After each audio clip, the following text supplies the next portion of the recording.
what the data is telling us is that no one can hide. In recruiting, you always have that one hire manager that says, you never meet me, you never meet my goals, you're never doing this, you're never doing that. In sprint recruiting, if they're not providing us the feedback that we need to, the ability and the authority for that manager to call me and complain is null and void. Don't conduct your analysis in isolation because data is so incredibly powerful. Not defending just the tribe, but defending the organization. Those creative people that you really want to keep empowered, keep excited, keep motivated, keep thinking. A good experience pays dividends down the line. Stereotypes tend to break down in proximity. Welcome to We're Only Human, a podcast about human resources, business, technology, and the workplace. My name is Ben Eubanks, your host, and I'm so glad you're here.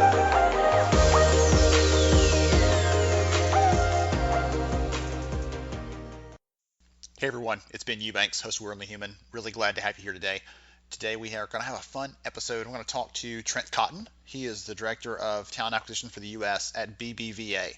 And Trent was introduced to me by the team over at Vizier. They actually do analytics work in the HCM space. They're one of the leaders in the industry, and so I really appreciate them connecting with Trent for this conversation because it was a blast. I really enjoyed it. You'll pick that up pretty quickly, but it might be the longest episode that we've ever recorded because he gets really in-depth about the practices, how it works, the benefits, things to think through, very practical, but it's been pretty incredible to see this evolution of how they look at talent acquisition, and I can't wait to dive in, so I'll just go ahead and get out of the way. Let's get on with the show. Hey everybody, this is Ben Eubanks, host of We're Only Human. Really glad to have you here today. We're going to have a good conversation. I'm excited about it. You know, you've listened for any length of time that when I worked in the HR space, my favorite thing to do was recruiting. It was so much fun trying to find talent and trying to use the insights that we had from that perspective to really dig up and sort through and find where we can find the best people, everything else. So it's a topic that I love and can't wait to talk about. And today I actually have a really phenomenal guest we're going to dig in this together. We're going to nerd out a little bit in the best possible way. So I'd like to welcome Trent Cotton. He's the Director of Talent Acquisition for the U.S. for BBVA to the conversation today. Hey, welcome, Trent. Hey, how are you doing, man? I'm doing really well, sir. So to help everybody understand who you are, they're going to pick up that southern accent probably as you go, which is fine. I told you it'll be comforting for both of us today. But tell us a little about who you are and what you do. All right, so I have the fantastic opportunity to be able to lead the execution side of the recruiting strategy for the United States for BBVA. I've been in recruiting for about 15 years. I always tell my clients, internal clients, that I converted to the dark side in 2004 because prior to this I was actually a lender, so I was a banker and just got tired of banking and went out on a limb and took a contract position for another bank and just really realized that there were a lot of similarities from being a calling officer or a lender or a manager in banking and recruiting, and it really just kind of came down to managing relationships, finding prospects, and managing a pipeline, and then, of course, closing the deals. So I've been with BBVA. It'll be 10 years this August, the second time. First time I left in 97 as a banker and came back as HR. So it's been a fun ride. We've been through a significant amount of change just from an economic standpoint, from an industry standpoint, but then also at BBVA, we've gone through quite the transformation. We're not even the same that we were 5 years ago, so it's really, really exciting. Awesome. Just for a sense of scope, because I'm curious, how big is the team there in terms of the company? For the recruiting side? Well, the recruiting side, but I was curious about what's the headcount for BBVA? Overall. We're over 10,000 in the United States and over 100,000 worldwide. And that's one thing that's really interesting in the United States. Not a lot of people know about BBVA. They may know us from whenever we worked with the NBA, or they may have seen if they're in one of our markets like Texas or Florida or Alabama and Arizona. We've got a really, really good coverage there. But what's interesting whenever I'm talking to candidates and they get really to me, it's a game changer in the conversation is when I start talking about the worldwide presence that we have. And that's one thing that's a value prop that I think that we can offer candidates that we're talking to that not a lot of banks can. And we've got just such a unique story and our commitment to be the fintech disruptor. And, I mean, we've got a group in San Francisco that does all this cool stuff from a fintech side that I wish I could talk about, but I can't. But I mean, it's just really, really cool stuff. You want to talk about nerd out? We could totally do that for an hour, just talking about all the different things that they do over there. So, not just from a recruiting standpoint, like recruiting candidates in, but also whenever I'm adding people to our team, that to me is one of the cool things that we have the opportunity to do, is to continuously not just say that we're going to continuously improve, but the company truly challenges us and enables us to be able to constantly transform how we're doing things. And let's move quicker, faster, better, but also more efficiently, but never lose sight that our client is first and foremost the primary concern, and everything else falls behind that. It's one of the reasons I've stayed with BBVA for 10 years, being honest. And I know that sounds cheesy, but I mean, that's about as genuine as I can get it. Yeah, well, it's so much easier to recruit for a company when you're really excited about the work they're doing. It is. Just like it's easier to sell something you believe in, it's easier to sell a culture, sell a brand, sell the positions of the company when you really love it. And so it would be weird to find a recruiter that was successful that didn't have that kind of buy-in with the kind of company they're working for, and that belief that they're going places that are good, that are going to lead to positive outcomes. Otherwise, every time you talk to a candidate, you're like, no, really, we're great. Yeah. I'd love to give you an example, but I don't have any. So it's easier for you to do that. So kind of bouncing off that a little bit, you said there's some things the company is doing more broadly that you're proud of, that you're excited about. What about in the recruiting side, the talent acquisition side of the house? What are some things that you guys are doing, maybe some results you've had, something like that you guys are really proud of? Well, one of the things that we started doing, we did a beta test about 18 months ago. So let me back up. And I think that everyone could probably relate that you have those moments in your career where you love what you do, but you're beating your head against the wall and you're kind of going, okay, there's got to be a better way. And I don't know if anybody else feels this way, but I most of the times whenever I get to that point, I also know that the answer is sitting right in front of me. I just can't see it. And so I need to step away. And one of the transformations that we've done within BBVA is shifting not just how we go through software and product delivery and solution to the Agile methodology, but also as an organization, we've shifted to more of an Agile organizational setup. And so as part of that process, I was really lucky. I got to go through a 1 week intense Agile and Kanban and Scrum training. And then I think 4 weeks later, I was in design thinking training. And whenever I was having that moment of going, okay, there's got to be something different, because I was getting clients complaining, we're not getting enough candidates. You're not hiring the right people. You're not hiring them quick enough. But then I had recruiters going, I'm hiring 100 people a month. And the numbers they weren't adding up to what the clients were saying, but I could kind of see what I could empathize, having been a non-recruiter and had been on a recruiter, I empathize with the client.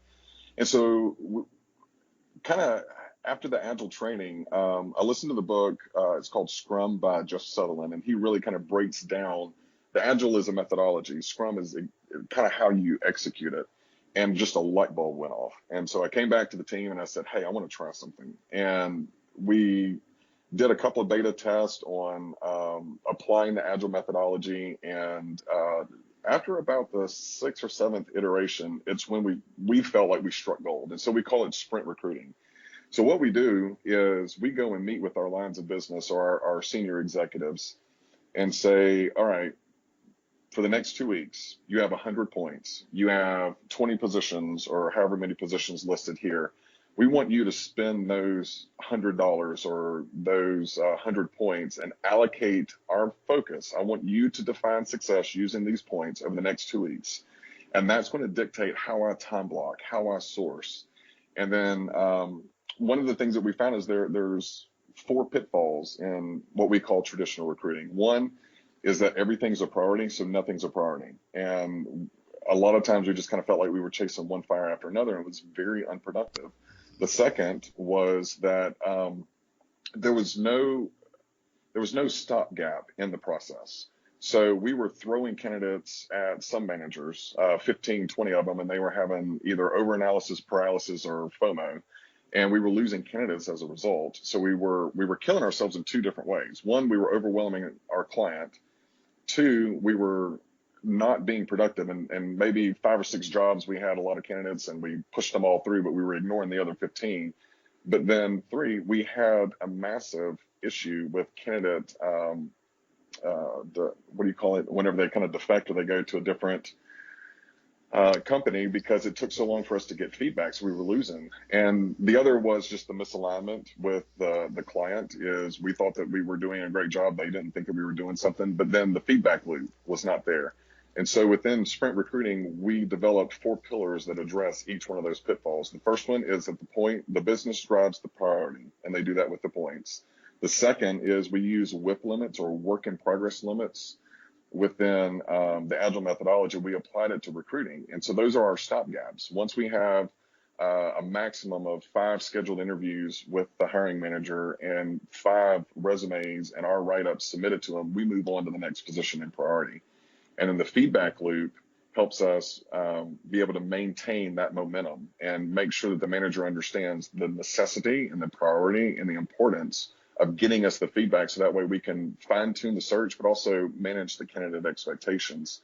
And then finally, I think that in traditional recruiting, there are a lot of times where we find something really, really great, whether it's a new tool or a new process or a new candidate pool, but we never stop and go, okay, how can we scale this? Because it's just like I always use the analogy of the Lucille Ball when they're in the chocolate factory. And whenever people say, what's recruiting like? I said, well, traditional recruiting is a lot like that. It's just, you're stuffing it anywhere. You just want to make sure that you try and get something done, but you're not really being productive and your quality diminishes. And so that's one of the things I'm really proud about with the team. The recruiting team. I'm so proud that they helped us kind of build this out and went through all the highs and lows, and we're still tweaking it. We're still trying to make it better, but also really, really, I don't even know the word, not proud, but thankful, I think, to the leadership that I work for, that gives us the opportunity to be able to do something different, try something, break something. If we fail, that's fine. At least we know how not to do it. Not a lot of organizations allow that. And a lot of that is just because that's kind of the culture within BBVA. The other thing that I'm really proud of is kind of in tandem with the transition to sprint. I just told the team, I said, guys, ladies, we've got to get more data driven. And so I heard the quote by William Denning, and it became a kind of a motto for the team. It said, in God we trust, everything else must bring data. And we started looking at everything. And I think if you were to interview any of my team members, they go, he tracks everything. And I do. I want to keep a pulse on it. And rather than recreating the wheel or following that definition of insanity, using the right data points to make sure that we're helping our businesses, 1, make the right decisions, but also 2, manage the expectations. And then 3, a lot of times in internal recruiting groups, we become paper pushers. And this year in 2020, and I'm bringing the whole team together in March, and this year is our year of transformation. We are getting out of the paper pushing, chasing our tails and everything. We've got the tools that we need now. Now it's going to be about how do we leverage that data to become the true talent consultants that our institution needs to be able to continue to revolutionize our industry. I'm a little passionate about this, if you couldn't tell. Yeah, I can tell. Just a little bit, just slightly. Just a little bit. If I'm coming in too hot, let me know. I'm with you on that. One of the questions I had, though, you're talking about this major change, taking the way that you've done talent acquisition forever and shifting that pretty dramatically, and in some cases probably throttling some leaders and trying to even that playing field. I'm curious about that initial response from the hiring managers when your team came to them and said, okay, here's your allocation of points. Was there excitement there? Was there a little bit of relief maybe because now it's a little bit more tangible? I'm kind of curious how they responded to that. Well, it's interesting. I think recruiters do this innately. Okay, which ones do you want me to fill first? What Sprint does is it just takes it one step further and it quantifies it. And what I usually tell during the training for either clients or new recruiters, I tell them the thing I love about Sprint, and sometimes I hate it depending on what the data is telling us, is that no one can hide. So in recruiting, you always have that one hiring manager that says, you never meet me, you never meet my goals, you're never doing this, you're never doing that. In Sprint recruiting, if they're not providing us the feedback that we need to in time, and we've hit that WIP limit, and I've got reports now that show that has been in WIP limit exceeded status for the last 2 sprints, the ability and the authority for that manager to call me and complain is null and void, because he's now the bottleneck, and now I can see it in data form. And a lot of the leaders that I've worked with, we just rolled this out in the high volume side, so the branch retail network recruiting. And the thing I love is the conversations that we've been able to have. And it's a lot with the kind of the senior side.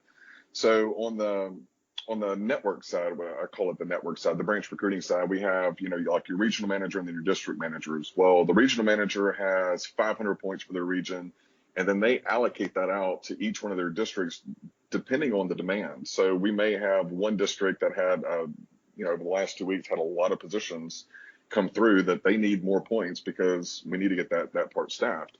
So it gives that regional exec the flexibility to be able to drive his partners, us, as a resource and direct us where he wants us. It's been fascinating because, we're bankers, we like numbers. So it gives us a common language to be able to make sure that we're defining success in the exact same way. And whenever things go wrong, we talk about it. So in addition to having, the 2 week sprint to be able to stop, we stop as a recruiting group because we have daily stand-ups, and we go over how did you move the needle yesterday, meaning how did you work on those that had points that were defined as priority for the business, and then how are you going to do it today, and what are your obstacles? And that's been transformational for us. There's been times where someone's been struggling with something and somebody else on the team had solved the same problem 4 weeks ago, but if we didn't have that stand up as a group, we wouldn't know. And it's only 20 minutes a day. So it gives me as a leader an ability to be able to make sure that I stay ahead of things for a massive organization. And a lot of the leaders, it's funny, I call it a mind bender. So they love the idea. And they'll say, let's say they have 15 jobs and they give their top 5 jobs points. Inevitably, they'll call me and say, I don't know what's going on with these other ones. Okay. Do you know what's going on with your top 5? Yeah. Okay. That's the definition of sprint. We're going to work on those others as soon as we get those 5 that you said are critical to your business. You defined it. Once we get those filled, then we'll move on to the next ones. Unless you've just got someone that walked in your door and you just need us to facilitate, we can do that. But we've time blocked, this period of time during the day to get that done. Can you wait until then? And you can kind of hear the silence, and it's almost like, whenever the TV has static on it, there's a picture and a sound, but they can't quite make it out. I just kind of let them process for a little bit, and they go, oh, okay, that makes sense. It reminds me of a story I heard a couple years ago. A friend had a process, they were revising a talent process, and she said the last time around that all the managers kind of revolted against them, said, I'm not doing this, I'm not doing this. And so she said, we got all of them in the room, we locked the doors and said, we're not leaving until all of you figure out what you want to do. Because when we walk out of here, you're going to be on board because you had a hand in this, and you're not allowed to complain anymore because it's right. Your system, right? And this gives them some ownership over that process to say this is a priority, and if you're working to that, you're working to their expectations, and everybody's clear and aligned. And gosh, I love it. This is such a cool example of really very modern approach, very agile approach, obviously, but I love love that. So you talked about data a couple times. It sounds like, I don't put any words in your mouth. Talk a little about some of the data that you actually prioritize. What sort of things are you capturing? What sort of things are you regularly visiting in these sprints so that you're paying attention to the right metrics and not just ones maybe that we think are important but actually aren't leading to the right outcomes? Right. So I have fallen in love with Google Data Studio. So if there's anyone out there that goes, I can work in Excel, but I don't know how to make all these bar charts, flow charts, all that other kind of stuff, check out Google Data Studio. It's a free resource. If you've got, whether your corporate Gmail or your personal Gmail, you can connect it to Sheets. That has become my best. That is probably one of my favorite tools. I could geek out on that for 30 or 40 minutes. But essentially what I did is we put everything biweekly, all of our jobs, and we've got everything that we need to track in columns and everything. And the recruiters kind of work through that and update the statuses, put in recruiter notes about where they are and things. And it's a massive file, but then we use Data Studio to create tailored reports that are as real time as we can possibly get it. Because if I update something in Google Sheets right now, within 30 seconds, I can hit refresh on that Data Studio dashboard that the client has, and they see the same exact thing. Because that was another thing, is that a lot of times with the recruiters, we don't sell and we don't tell our clients everything that we're doing. We just assume that they know. And there's not a lot of transparency in the process. So they don't know where the candidates are in the process. And then we get aggravated because they're calling every 10 minutes asking, where are we? And I wanted to be able to provide a tool for the client to be able to see where things were and how we can track this stuff. So if you looked at one of the dashboards that we created for our client, you'll see on the kind of upper left-hand corner, you've got the number of positions in a bar graph, and then there is a line graph on number that were closed, but it's by sprint. So we're not looking at it in January, how many positions were added. We're looking at it every 2 weeks. And that's really changed the conversation that I've been able to have in one-on-ones, but then also with our HR partners and more importantly with our clients. So if I start seeing a trend up of, if I'm looking at a district and that, they've got 60 positions open 1 week and then it jumps to 93 the next sprint, I'm on the phone with the HR partner going, what's going on? I mean, is this an industry thing? Is this a market thing? Do we have manager turnover? Whereas before it would be 30 days in arrears. And by that point, it's just a stage 1 fire by that point. So that's one thing that we track. So right next to that though, so that's something that you need, that's kind of traditional stuff that you usually report on, but then right next to it, we have our sprint points. So we've got in the bar graph, we have the number of points that have been allocated, meaning this is what's available. We have how many we have won in a line graph, but then we also have extra credit. So I used the example earlier of you have 15 positions, there's 5 that have points, but we end up closing some of the other ones that don't. And so we have a kind of an extra credit. If it's a certain grade level and below, it's 5 points. If it's certain grade level and below, it's 10 points.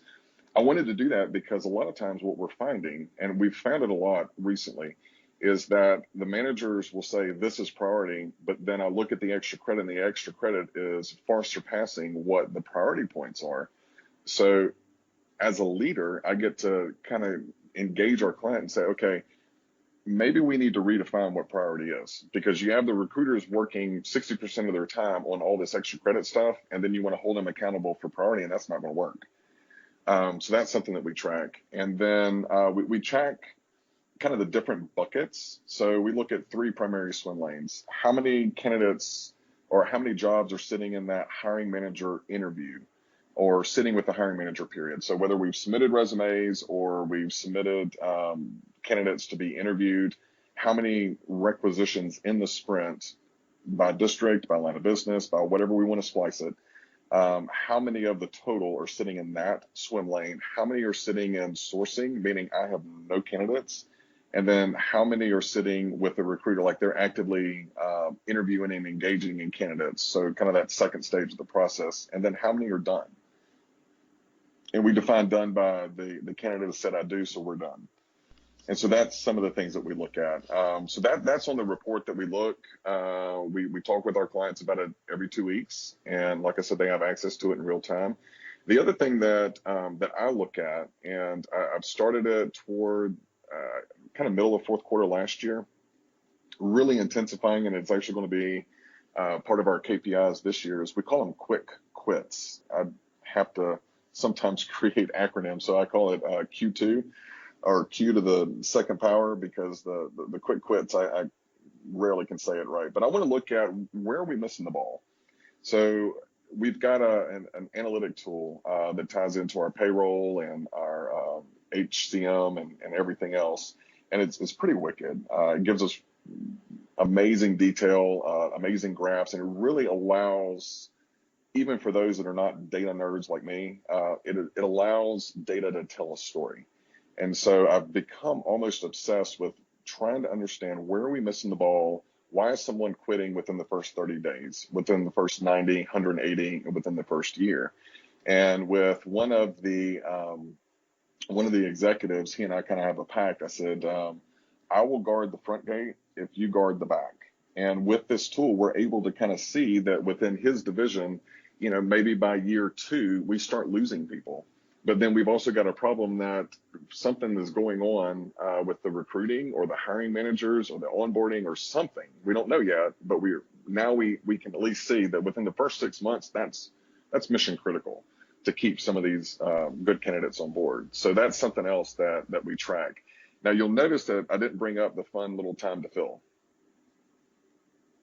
And that's on purpose. With Sprint, time to fill kind of goes out the door, because rather than saying we've hired this many people and we've cut down our time to fill from 45 days to 12 days, but we've done it by hiring the wrong people. So the time to fill does not reign supreme in our world. And a couple of the executives, they still bounce. They go, but that one's been open for 45 days. And that's fantastic. You haven't allocated any kind of points or said that it's important over the last 6 sprints. So why are we even talking about this position? And why are we talking about time to fill? It's irrelevant. If it's important in the next sprint, give us some points and we'll get that thing closed. Yes. The minute you tell me it's important with the actual points, that's the minute we'll actually make a priority for ourselves too. And it's reminding the client that I'm giving you the opportunity to define success and to allocate our resources. And sometimes it takes about 3 or 4 sprints whenever a new client comes in, and then they lock in. And the other mind bender for the recruiter is, I've just been so busy on this kind of stuff, and it's busy is fine. I don't like it. I'd much rather you be productive. Where are we on these? Because that's what I'm calling you about. These top 5, where are we on those? And so it's a mind bender for both the recruiter and for the hiring manager whenever we put them through the training. And I don't know if I'm just sadistic, but I kind of love it. Watching them just kind of make this mental, what do you call it, a paradigm shift. Yes. And then celebrating that moment where they have that aha. That is so much fun. It is. It really is. It's in some ways, it's almost like you're running this like it's an external sort of resource, the way you're allowing them to kind of resource the positions they deem important, just like you would if it was you were an external recruiting function. But again, it creates a lot more clarity. It sets the expectations where everyone can agree on them, and it makes it much easier to have fruitful conversations with them about what their priorities are. Everything can't be a priority, unfortunately. Right. I always make the joke, I don't live in the land of unlimited budgets. If I did, we'd be able to put 10 recruiters on every job and we'd have them filled in a week. But unfortunately, we have these constraints and we all have to work within those. And that's really, really interesting, though, some of those things. Honestly, Ben, the transformation in some of the relationships that I've been able to have with some of the managers, and some of the executives that can be a little hard and a little demanding, we've actually gotten closer. And so now the conversation is, all right, this is what your person is doing, and this is what my person is doing. Together, how are we going to, what's the solution here? And then we come up with a plan of action. Then we report back to each other. Hey, this is what I did. This is what I found out. What did you find out? Okay, cool. I think we're on the same page. Let's test it. And we'll talk about it in 2 weeks during our retro.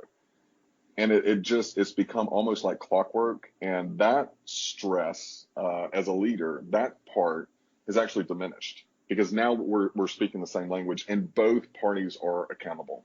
I promise you, you mentioned unlimited budgets. I mean, if someone came after me and said, I'm going to offer you, X times 10 amount, but you have to do traditional recruiting, I would turn them down in a New York minute. I'll never go back. You said something there that reminded me. We had a conversation. It's been a while back now with the head of TA, the head of talent acquisition at H&R Block, and she didn't have a process quite as advanced as yours in the way that you guys are going about this. But that first part where she kind of got them on the same page, you said, kind of a common language. She was fighting that fight. Everything can't be a priority. We can't do things last minute. We got to get on the same page. And the way that she solved the problem was she took their hiring funnels and put them down and said, show me how we can make this work. Right? You want to give me some of your budget so we can sponsor this, so we can find that person in 2 days like you suddenly decided you need, and she probably wasn't as in your face as I was just now, but her approach was, I want you to understand the reality of the workload that we have and the things you're trying to do. We want you to be successful. We want to do this job because this is our job. But at the end of the day, we have limitations on what we can do and how fast we can do it. And same as you, it was just about setting this common language. So when you say, well, how are your points? Someone that's been doing this, they're like, oh, I know he's not just saying points, you're saying priorities. And they're hearing it in that phrase. They understand how to have that conversation then. Again, I love it. I think that's a phenomenal way to do this. So, well, and Ben, before we move on, when you were telling your story, it actually, one of those aha moments early on that I go, okay, because you don't want to be braggadocious and go, this is something I came up with. Of course it's going to work. I'm always looking and going, how can we make it better? Is this the right thing? Or is this just some crazy idea that I've got that I'm exposing everybody to? The moment for me was whenever we were sitting with one of our clients. So this line of business exec, I think he had 8 different direct reports. And, this was our second or third sprint with them. We were still kind of in that pilot dating phase. And, we had a major initiative because he was on the revenue side. So he had kind of your high rev manager over that group, and then he had several low rev. What was amazing to me was, as a group, those 8 managers said, hey, for the next 2 weeks, they're telling the recruiter, and I'm just sitting on the phone like my jaw's on the floor, I'm drooling, going, what in the world's going on here?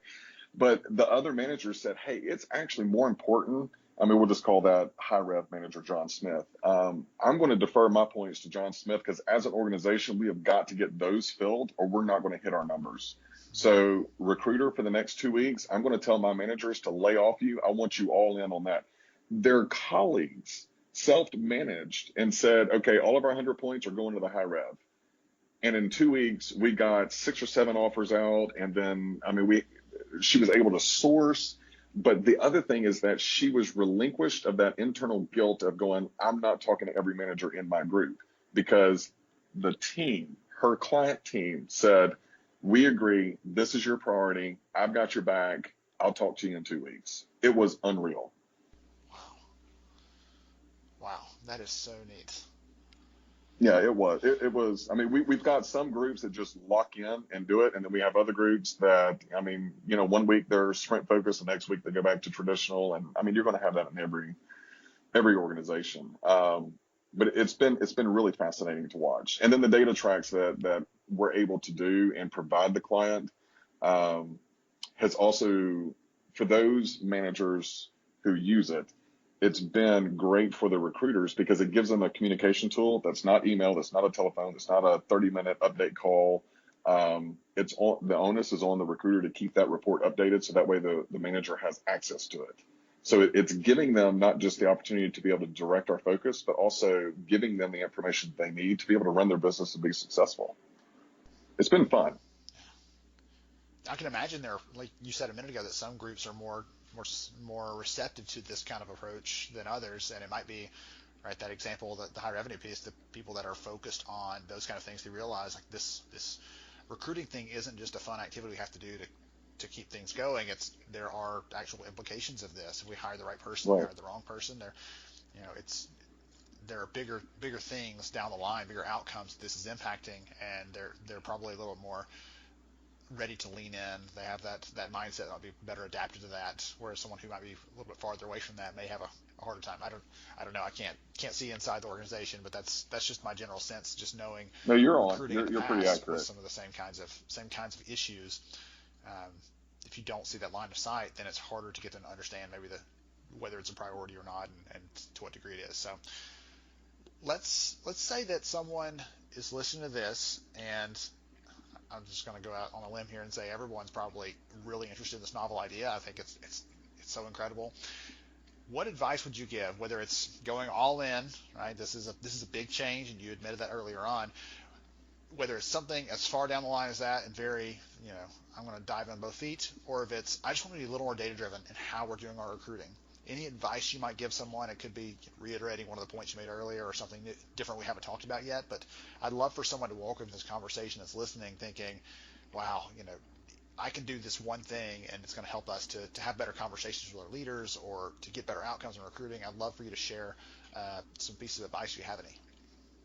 So the first step is go to your client and ask them what information is most important to you. And that's kind of the core concept of Agile and design thinking, is that it's client focused. So for, some of the clients, they may bring up some of those traditional things, the time to fill, the number of hires and things like that. But then, have that conversation with them and push and say, okay, do we want to look on the back end? Where are the people leaving and where are they coming in from and where are they going to? What is a successful banker in our world? What does that look like? Get some of the data points from them. And then my advice would be pick one that you feel comfortable with and test it and start small. And start with maybe one division. So if you've got a massive organization like ours, with maybe 20 different divisions, start with one that's a good partner, not your easiest partner, not your fan, but that's someone that will give you good, radical candor about how you're tracking that data. And that's important. And then as you two work through it together and refine that data and figure out what's the best reporting tool, how often does it need to be, who needs to do what, and then bring on, maybe either attack another data point that you want to work with that same client, or bring on another client with that first data point. But a lot of times I think it's just how recruiters, how we're wired. It's just rip that Band-Aid off and go charging into war with, a little bit of a plan. What is that? Mike Tyson said everybody has a plan until they get, knocked in the jaw. And I think that we learn that way too often. But at least have an initial plan of going, okay, I want to test this and do it in sprints. So do it for 2 weeks and then sit down with your client and have a retro with them. What worked? What didn't? All right. What do we want to change? What were some obstacles? And then go and modulate, change it and evolve, and then do it for 3 or 4 different iterations and then start taking on the next data point. But I can't stress it enough, and this is not a plug for Google, but the data studio has completely transformed my life. I spent so much of 2018, just doing I call them the stop, drop, and roll reports. And now with Data Studio, we've got it automated. I mean, it's delivered out to them weekly. Most of them have it saved. So it's completely transformed how I look at data. And what points I want to look at. But I think you always start with the one that's the loudest and see what the data tells you. I love that. It's funny how you one of the things you had advised a minute ago was start with one thing, one client, one thing. Just try to iron that out, get your process set, figure out what really works, and then either add something else for them or add a new client. Because when I'm advocating for people to be a little bit more data-driven overall within HR, recruiting, any part of it, that's one of the things I always recommend as well. Is start with one thing, be great at that, and then you can move on. Then you can expand, but you've got to solve it for one thing. And as you said, unfortunately, it might be just because the people that are drawn to recruiting, right, the people that are drawn to that sort of profession are like, I've got my toothpick, I'm going to go charge into battle, and they're going to hope that they can overcome any sort of obstacles with just sheer enthusiasm. And unfortunately, the rest of the organization doesn't always have that same level of enthusiasm we have, or that same level of care we have for this kind of thing. So starting small and expanding from there is going to lead to probably the best possible outcomes, and really allows you to get some good stories too. If you're trying to get somebody else on board, being able to say, look at Mary over there. Here's what we're doing with her roles, and she is exactly thrilled. She's excited. Exactly. Whenever you've got your clients saying, "Hey, this stuff works," it's golden. It's golden. And I mean, if I look honestly, Ben, if I look over the last 18 months, 2 years at the data journey, all right, I started small by going, this is not working. And then started looking at, okay, well, the time to fill, that's what everybody's talking about. That's taken so long. All right, that number is high, but I wonder why it's high. And then I charted the candidate journey and figured out, here are my 2 bottlenecks. All right, so the next question is, how do I fix those 2 bottlenecks? That's right about the time that I listened to the book with about Scrum by Jeff Sutherland. And then we started applying some of these different tactics to see if we could fix those two bottlenecks. And once we started seeing that we were decreasing those bottlenecks, that's when we said, okay, well, now that we've done this, I wonder, could we fix the feedback loop? And then how are we going to measure this? What are we going to do? And then we built the Hydra Google sheet that the recruiters work in. And then I stumbled upon Data Studio. And then with that beta client, I started going, hey, would you like to see something like this? And one of them was a finance group. So, of course, my minor is statistics and finance. And so, we got all over the stuff. It's like, oh, cool, look at what you could do here. But we kind of came up with a baseline of what that report is. And so now if you fast forward 18 months, almost, it'll be 2 years in August. Now it's like, okay, that part's done. It still needs to be refined. Now I want to look at, once the person says I do, why are they quitting? What's going on? And how does that affect the front end? Everything from where do we find the candidates? What does a successful candidate look like? We're using data to do that. What is, even internally, a lot of times companies will go, this person is a fantastic performer, we need to make them a manager, or they're a fantastic X, so they don't need to stay in this job for a year to kind of understand and master X. Let's just move them right to Y. And then within 6 months, that person leaves because we either had to manage them out because we set them up for failure, or it's not something that they wanted to do. Now we're looking at the data to say, in general, we can even break it down by district, by region. In general, what does it look like for someone who works on the desk? Internally, what's the career progression usually look like? And honestly, there are some HR analytic systems out there that you can click on someone and you can actually look and see what the suggested career path for that individual is based off of the historical data in your organization. It's mind-blowing. So, I would just really encourage anyone that wants to take the data journey, one, to start small, two, pick a client to do some beta tests and to get their feedback, someone who will be honest with you, because the only way to be successful is if you have that honest, that radical candor between the two of you. And then three, find a system, an HR system that you can look at and that let the data tell the story for you. And then use that to find more questions to just kind of dig in and say, okay, well, we've done this in this sprint, we've accomplished this, but it's also making me wonder this. And then using the data to go and find your answer along with your client and build that solution together. And honestly, Ben, I know it sounds cheesy, but that to me has been the most fun in this entire journey, is working hand in hand with our clients, working hand in hand with our team, and with our leadership within HR to kind of go, okay, I think we're onto something. Oh, wait, we're getting closer. Now, how do we make it better? And that's what 2020 for us, that's what 2020 is all about, is how do we make it better?